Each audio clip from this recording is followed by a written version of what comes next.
Bueno, seguimos con ejemplos concretos, aquello que había comentado antes, que el Espíritu Santo asiste a la Iglesia, que asiste también a los cardenales electores en un cónclave, que asiste al Papa, pero una cosa es asistir y otra es guiar. ¿Mm? Eh, Opera a través de la materia humana, por decirlo. Pero además guiar supone dejarse guiar. ¿Mm?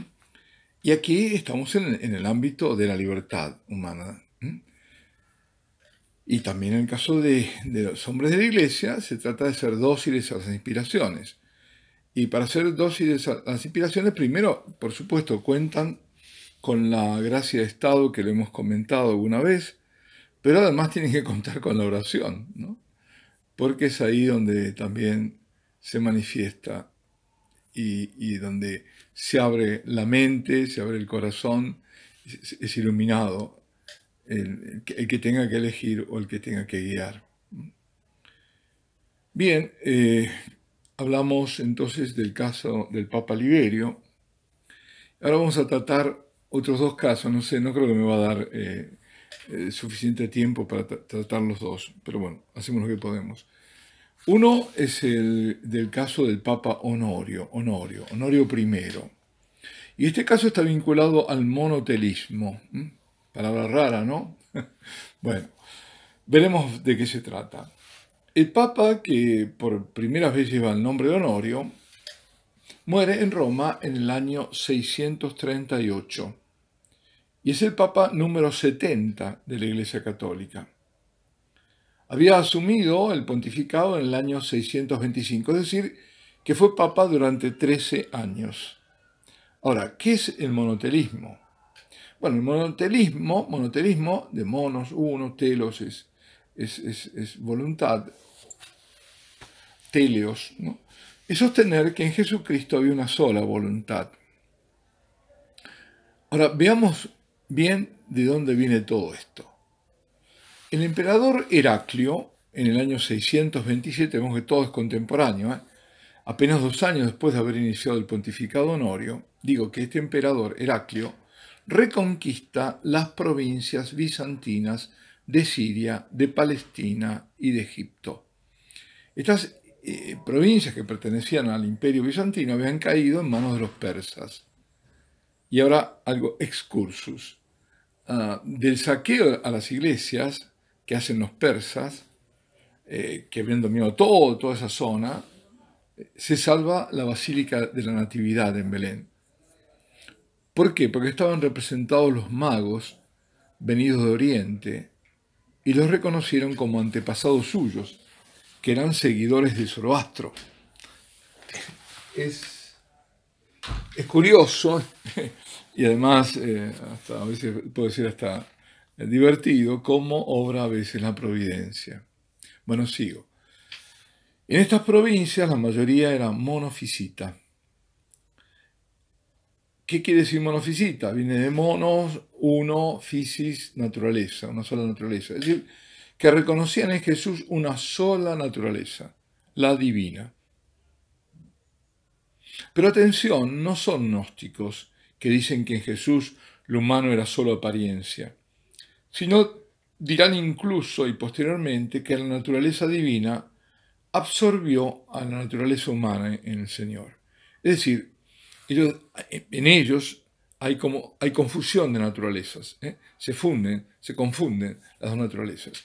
En cambio, el dogma que había definido ya anteriormente el Concilio de Calcedonia, en el año 451, y justamente ese concilio fue contra la herejía de Eutiques, que era justamente esta, la monofisita, decía que eran dos naturalezas, el concilio de Calcedonia, ¿no? Ese es el dogma nuestro, la divina y la humana, dice, sin separación y sin confusión. Bueno, el asunto es que en esas provincias eran monofisitas, y como el emperador venía, por otra parte, venía debilitado militarmente, luego de esa exitosa campaña contra los persas, y como también, por otro lado, los árabes, estamos en el siglo VII, ya estaban hostigando, acababa de empezar a nacer el Islam, las fronteras del imperio, el emperador no quiso conflictos, mayores conflictos, agregar otros conflictos con esos territorios que acababa de reintegrar. Entonces, los patriarcas monofisitas de Antioquía, que está en Siria, de Alejandría, en Egipto, dos sedes tradicionalmente muy importantes. Pensemos que en Antioquía, los seguidores de Jesús, que se llamaban los del camino, se llaman por vez primera en Antioquía cristianos. Y además había sido la sede de Pedro, la sede de Pedro, la primera sede de Pedro, antes que Roma. La cátedra de Pedro estaba en Antioquía, por un tiempo estuvo, claro. Y junto con el patriarca, estos dos, digo, el de Antioquía y de Alejandría, junto con el patriarca de la metrópoli imperial, que era Constantinopla, acuerdan que en Jesucristo hay dos naturalezas, pero una sola voluntad, una cosa en el medio, ¿no? De nuevo, vamos a componer un poquito, dejamos tranquilos a los dos. A los que dicen que son dos naturalezas, pero claro, pero digamos una sola voluntad. Bueno, esto es el monotelismo. Esto es. Es solo la voluntad divina, aunque haya una naturaleza humana y una naturaleza divina, que se confunden en el fondo. Y esa doctrina la expone el patriarca de Constantinopla al Papa Honorio, porque siempre tenían que tener además la aprobación del Papa por el primado, ¿no? Primus inter pares. Eso los ortodoxos nunca lo han discutido. El asunto es cómo se ejerce ese primado. Bueno, no me quiero seguir desviando, sino... Digo, el Papa, quien en el año 634, el Papa Honorio, declara que la doctrina de la voluntad única no era herética. Ya está, hay una herejía en eso. Decir que no era herética. Y en esto todos se ponen de acuerdo, todos los patriarcas, menos, de nuevo, el patriarca de Jerusalén, Sofronio. Y entonces el emperador Heraclio publica un edicto y se sanciona la doctrina monotelista. En ese momento la iglesia es monotelista, aunque no toda la iglesia, porque en Jerusalén no. Bueno, como se dijo, 4 años más tarde, sino en el año 638, muere Onofrio.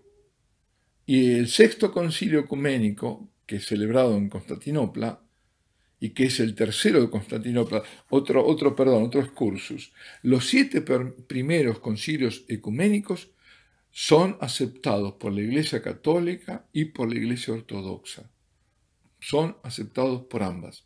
Así que son comunes ambas. Todo esto que estamos diciendo es para también doctrina firme para los ortodoxos. Vuelvo a lo que se llaman ortodoxos, Iglesia Ortodoxa o Iglesia de Oriente. Digo que en el 638 muere Onofrio, y este sexto concilio celebrado ecuménico en Constantinopla, que es el tercero que se celebra en Constantinopla, condena al monotelismo y condena a Honorio I. Esa condena, además, es confirmada por concilios posteriores. Es decir, que Onofrio quedó en el medio de dos anatemas, de dos condenas. La primera fue la del monofisismo, en Calcedonia, y en esto hay que aclarar que el Papa no era monofisita, pero el monotelismo deriva de esa falsa doctrina.